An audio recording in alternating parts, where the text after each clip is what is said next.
Hello दोस्तों, आप लोगों का स्वागत है हमारे यूट्यूब चैनल राहुल कॉन्सेप्ट में।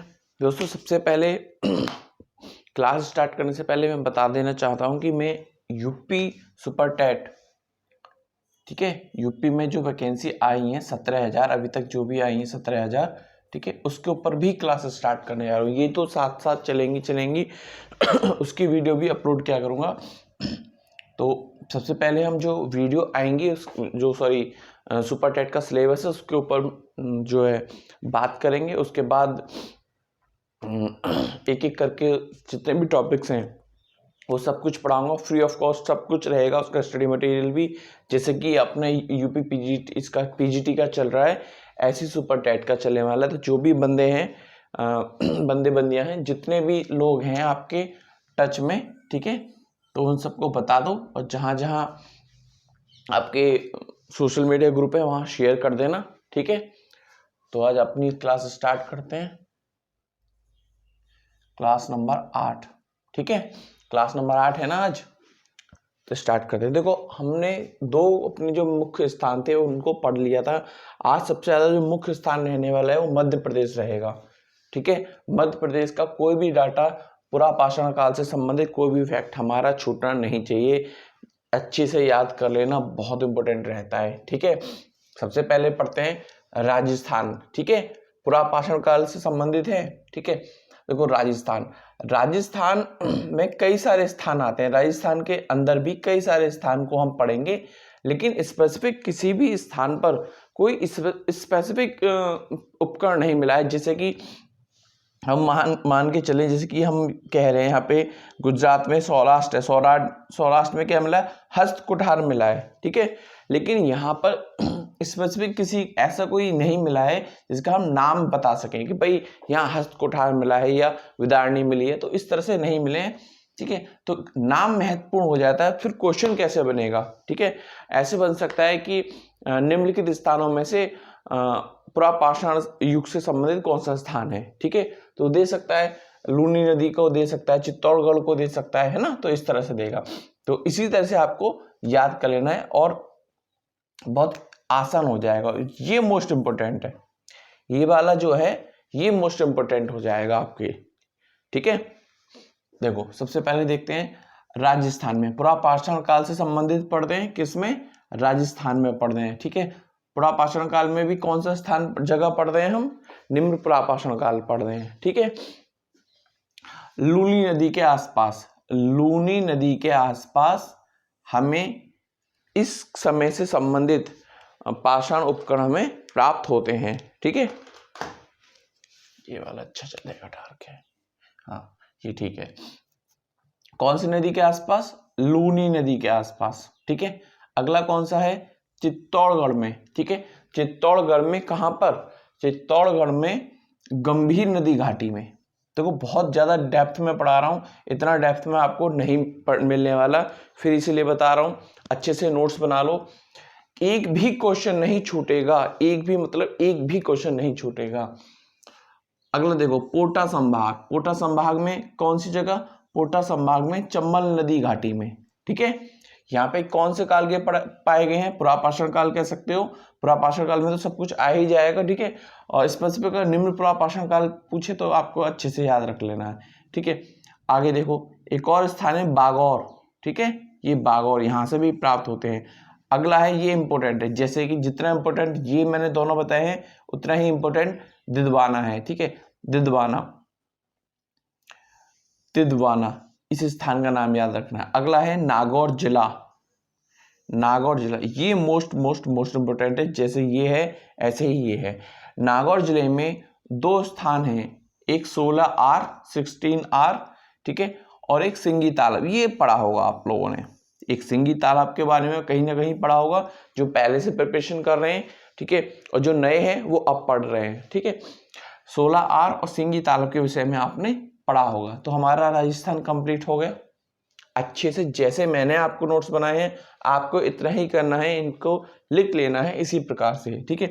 अगला देखते हैं गुजरात, ठीक है। गुजरात पीजीटी का फिर बता रहा हूं, एक भी क्वेश्चन कहीं नहीं जाएगा, पीजीटी हिस्ट्री का एक भी क्वेश्चन कहीं नहीं जाएगा। इस बार पीजीटी की जो कट ऑफ रही थी 85 से 87 के समथिंग रही थी, ठीक है। एक यूट्यूब चैनल का देखा था, उसका बता रहा हूँ, मैंने कोई ऑफिशियल नहीं देखा है, ठीक है। तो मैंने एक यूट्यूब चैनल का देखा था, उसने दिखाया था इतना, ठीक है। और उसने भी यूट्यूब चैनल वाले अच्छा यूट्यूब चैनल है, उसने भी क्या किस आधार पे दिया था, उसने इस आधार पे दिया था, बच्चों से उन्होंने मांगे थे कि आपका सिलेक्शन कितने कितने मार्क्स पर हुआ है, तो उसके आधार पर उन्होंने 85 से लेके 87 तक लगभग जो बच्चे आ रहे थे जनरल वाले, ओबीसी वाले, ठीक है, उस आधार पर उन्होंने एक डाटा दिया था, ठीक है। तो देखो इसमें देखो, गुजरात में कुछ नदियां हैं जैसे कि साबरमती नदी और माही नदी, ठीक है। इसके आसपास पुरापाषाण काल के जो हथियार या औजार थे वो हमें प्राप्त होते हैं, ठीक है, पुरापाषाण काल के हमें प्राप्त होते हैं। साथ में क्या है, और ही ज्यादा डेप्थ में देखना है तो माही नदी की जो सहायक नदियां हैं ना, उनके भी आसपास हमें ये पुरापाषाण काल के मिलते हैं। देखो माही की सहायक बताया मैं, ना कि साबरमती की सहायक, ठीक है। तो साबरमती के आसपास मिलते हैं, माही के आसपास मिलते हैं, और माही की जो सहायक नदियां हैं, अगर आपको मैप बनाना है तो मैप बना लेना माही के आसपास और उसकी सहायक नदियों के आसपास, ठीक है, इस तरह से अच्छा रहेगा। और अगला देखो, गुजरात के सौराष्ट्र में गुजरात के सौराष्ट्र में भद्र नदी से, कहां से, भद्र नदी से स्पेसिफिक बता रहा है यहाँ पर, एक हस्त कुठार मिली है। तो भाई याद रखना पड़ेगा, हस्त कुठार मिली है, ठीक है, काटने वाले औजार मिले हैं कुछ, ठीक है, और कुछ नुकीले औजार भी मिले हैं यहां से, ठीक है। स्पेसिफिक उसने बोला है हस्त कुठार मिली है, नुकीले औजार और काटने वाले औजार मिले हैं, ठीक है। अगला स्थान है कक्ष, ठीक है, यहां से भी इसने बताया है कि हस्त कुठार यहां से भी मिली है। कौन से काल की, पुरापाषाण काल या निम्न पुरापाषाण काल, ठीक है। एक और क्या हो गया, कक्ष में हस्त कुठार हो गई और खुरचनी हो गई, ठीक है। तो ये आपके दो टॉपिक क्लियर हो गए। अब आगे देखते हैं मध्य प्रदेश। मध्य प्रदेश बहुत इंपॉर्टेंट है, ठीक है। जो भी सब कुछ मिला है मध्य प्रदेश का इस नदी घाटी की, जैसे कि मैंने ड्रॉ करा है, ये भारत का मैप, ठीक है, आधा है तुम्हारा इधर साइड में गुजरात की खाड़ी की तरफ, ठीक है, कक्ष की खाड़ी की तरफ वाला थोड़ा सा ड्रॉ करा है। ये नर्मदा नदी को शो करा है मैंने, नर्मदा नदी, ये इसके पास आदमगढ़ है, ये भीमबेटका की गुफाएं, और ये पावागढ़ की पहाड़ियां हैं, ठीक है। इस तरह से ड्रॉ करके आप पढ़ोगे तो अच्छे से क्लियर हो जाएगा आपका। देखो मध्य प्रदेश में नर्मदा घाटी में, मध्य प्रदेश में नर्मदा घाटी में देखो पहला स्थान पढ़ते हैं नरसिंहपुर। यहां से क्या क्या प्राप्त होता है, पुरापाषाणकालीन औजार, नरसिंहपुर से पूर्व पाषाणकालीन औजार प्लस इसी युग से, इसी स्थान से मध्य पुरापाषाणकालीन औजार के जीवाश्म, ठीक है, ये सब हमें प्राप्त हुए हैं। दोबारा देख लो, नरसिंहपुर नामक स्थान से हमें दो कालों के एक साथ औजार मिलते हैं, चीजें मिलते हैं, यहां तो जीवाश्म मिलते हैं, यहां औजार मिल रहे हैं, ठीक है, यहां जीवाश्म और औजार। ऐसा कौन सा स्थान है जहां से पूर्व पुरापाषाण काल के औजार मिलते हैं और मध्य पुरापाषाण काल के लुप्त जीवाश्म हमें प्राप्त हुए हैं, तो वो कौन सा स्थान होगा, नरसिंहपुर, ठीक है। नरसिंहपुर दे दे, नर्मदा घाटी दे दे, या मध्य प्रदेश दे दे, ठीक है। तो आपको याद रखना है इस तरह से नर्मदा घाटी। अब देखते हैं हथनौरा ग्राम, बता चुका हूं मैं इसके बारे में, हथनौरा ग्राम के बारे में पिछले वीडियो में, है ना, अरुण जी वाले में 1863 में जब उन्होंने इसकी खोपड़ी को खोजा था, ठीक है। हथनौरा से क्या मिला था, हमें मानव खोपड़ी मिली थी, हमने पिछली वीडियो में अच्छे से पढ़ा था, ठीक है। अब देखते हैं नर्मदा में ये वाला भोपाल वाला तो अच्छे से पढ़ना है। भोपाल के दक्षिण में 40 किलोमीटर दक्षिण में, कितने, 40 किलोमीटर दक्षिण में भीमबेटका नामक गुफा पड़ती है। कौन सी गुफा पड़ती है, भीमबेटका नामक। कहां पे, दोबारा देख लो, भोपाल के दक्षिण में 40 किलोमीटर, भोपाल के दक्षिण में 40 किलोमीटर दूर, कितने किधर, दक्षिण में 40 किलोमीटर दूर क्या पड़ती है, भीमबेटका नामक गुफा पड़ती है, जहां से मानव के निवास स्थल का पता चलता है। नंबर 1, इस भीमबेटका गुफा से क्या पता चलता है? नंबर 1, मानव के निवास स्थल का पता चलता है यहां से। नंबर 2, 600 प्राचीन गुफाएं मिली हैं। क्या मिली हैं? यहां पर 600 प्राचीन गुफाएं मिली हैं। शैलाश्रय मिले हैं, शैलाश्रय। नंबर 3, शैलाश्रय। शैलाश्रय का मतलब क्या होता है? शैल मतलब पत्थर, आश्रय मतलब निवास, निवास स्थान। ठीक है, निवास स्थान। चौथा, प्रस्तर सामग्री, कुछ और भी सामग्री मिली है। ठीक है, इतना ये तो शायद इंपॉर्टेंट ना हो, लेकिन ये इंपॉर्टेंट रहेगा। ठीक है, अब देखो इसमें पुराचित्र के अवशेष मिले हैं, मतलब कि पुरापाषाण काल से के काल के क्या मिले हैं? चित्र मिले हैं। ठीक है, उन चित्रों में मुख्य मुख्य जो हमें जो इन्होंने आकृति चित्र बनाए हैं, किस किस के बनाए हैं? हिरण के बनाए हैं। जो हमें भीमबेटका से प्राप्त होते हैं वो हिरण के हैं, 12 सिंहों के हैं, सुअर के हैं, रीछ के हैं, भैंसों के हैं। ठीक है, आदि और भी हैं। ठीक है, लेकिन मुख्य रूप से ये हमें याद रखने ही रखने हैं। हो गया, इतना हो गया हमारा। ठीक है, देखो इसी से भीमबेटका से हमें इस काल के तो मिलते ही हैं, लेकिन बाद वाले जो आगा इसके बाद जो काल आएगा, परवर्ती काल, परवर्ती मतलब बाद वाला काल। ठीक है, उसकी वहां पर हमें चित्रों की श्रृंखला भी मिलती है। क्या मिलती है? चित्रों की श्रृंखला। कहां से मिलती है? भीमबेटका गुफा से मिलती है।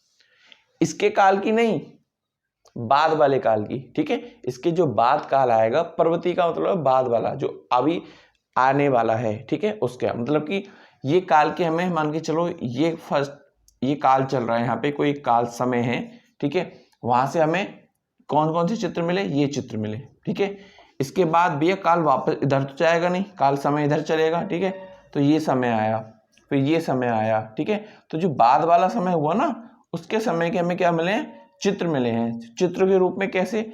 आखेट करते हुए लोग मिले हैं, कृषकों के चित्र मिले हैं, ग्वाले मिले हैं, ग्वाले।